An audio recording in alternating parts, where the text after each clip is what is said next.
All right. Well, hey. It's Tanya Paxett here, and I am the founder of Legacy Changers and the Blog Advantage. So I decided, it's really sunny outside and it actually feels amazing. So I wanted to sit outside today and do my daily video for you. So today we're going to talk about monies. Everybody loves the money.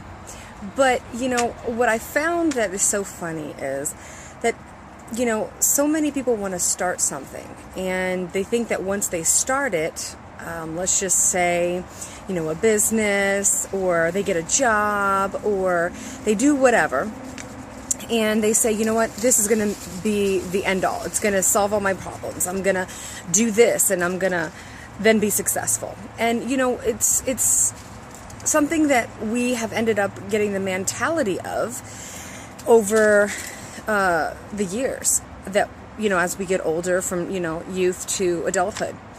And it's so damaging. And the reason for that is because you think that that you can get somewhere without reconditioning your mind, without reconditioning your habits and the things that have that you've done throughout the years that have actually probably caused you to be in the place that you are currently. For instance, money, like our topic today.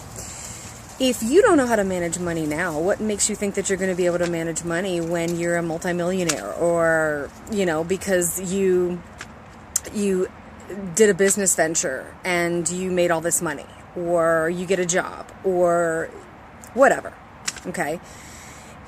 It's not going to happen. Your mindset has to be conditioned for that.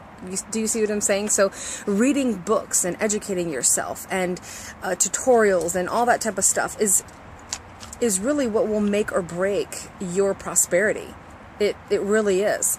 So, you have to start off with principles, certain things, and don't take too many all at once. You can do it over a period of time and start making it a habit. Take maybe, 1 to 3 things that you can start incorporating into your behavior. So, we're talking about finances. Let me just name 5 things that you can start doing to kind of incorporate and get to that place of financial freedom, so you're not biting off more than you can chew, and you're not overwhelmed, but you're reconditioning your mind to some things, okay? So, plan, number 1. All right, write down all your bills, all the wants, all the things that all the things that, cost money, okay? And then put them into their categories, what you want and what you're going to save up for, and what you need to survive, like home, food, electricity, those type of things. Minor, right? No. They're very important, okay? And, I every month, I check them off, what am I going to pay? How much should I pay? And all that information, I keep a running total of it, okay? You can also start to see your spending habits that way. At one point, my husband and I saved all of our receipts for a month period, and we were astonished when we saw some of the things that we spent money on that we could have actually saved, okay? So that's definitely, definitely a plan. Okay, and save. Even if it's $5, $10, whatever. People usually say anywhere between 10 to 20% of your income. Look, the truth of the matter is you need to save. Start off. $5 is not too small. It's the commitment and the consistency that is what's going to make the difference. Honestly, that's really what it's going to be. Don't look at so much the amount, but look at the behavior that you're creating. That's what's the most important thing. Usually you want six months to a year of savings, for just any purposes or whichever, laid off or anything that happens, okay? The way that I look at it is, if you don't have the number 3, if you don't have the money, don't do it, okay? Save for it. Pay cash, okay?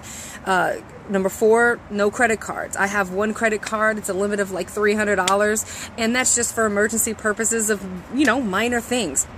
Honestly, it really, really is. That's what it should be used for, okay? That's just how it should be. So you don't get into debt and you don't think that everything is just charged and, whatever. I know one of my kids said, Mom, just take out your card, because they just see the card and they think that you can just has unlimited monies, whatever. But love children. Lastly, number 5. I love this one. I started this a couple years ago, and it's a certificate where I bank at, but other banks might call it something different. But the whole gist of the story is you save up, you put the money in the account, okay, and you can't touch it. You can only add to it, and you designate when you get it. So for me, one thing I use it for, I'll use it for a project. Like, let's say, for me right now, Christmas. So every year I put money into this account, okay, consistently. And the week before Black Friday, it actually gives me, it mails me a check home. And that's what I use for my Christmas shopping. See, I saved all year for it, and it's not like I'm scrounging around at the last minute, but I saved all year for it, and and it's really, really been helpful and a blessing, and I can't touch the money. So once I put it in, and I'm like, oh man, I wish I could just go get this. I can't touch it until they send me that check. So that's another way of saving for Christmas, birthdays, buying a home, setting your vision kind of there, and you can't touch that monies, all right? So the whole gist of this is, take some of these principles, start utilizing them, realize that in order to change your situation, in order to get successful and to reach your goals, you have to change your mindset. It is all about your mindset. It starts there, all right? So enjoy the rest of your week. Definitely appreciate all of my followers. And comment below. Do you have any other advice, any other things that you do that really helps you save money or that helped you change your mindset? Books that you've read. I like Dave Ramsey, and there's a couple other books. I know Creflo had some books on a more spiritual side, but on finances and things like that, and wealth, and more mindset driven and things like that. But anyway, love to hear your comments, and have an amazing week. All right, bye.